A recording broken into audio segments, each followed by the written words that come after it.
In this tutorial, I will show you how to lock your laptop with a password in Windows 11. First, open the Start menu, search for Settings, and open it. From the left sidebar, click Accounts. Then select Sign-in options. Scroll down to the Password section. Click the drop-down arrow and select Add. Enter the password you want to use for your laptop, confirm it, and, if you want, add a password hint to help you remember it.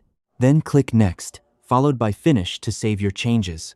Once the password has been set, lock your computer or restart it. The next time you sign in, Windows will require you to enter your password before you can access your laptop. If you already have a PIN set up, you can continue using it, or choose to sign in with your password instead. And that's how you can lock your laptop with a password in Windows 11. If you found this video helpful, subscribe to our channel.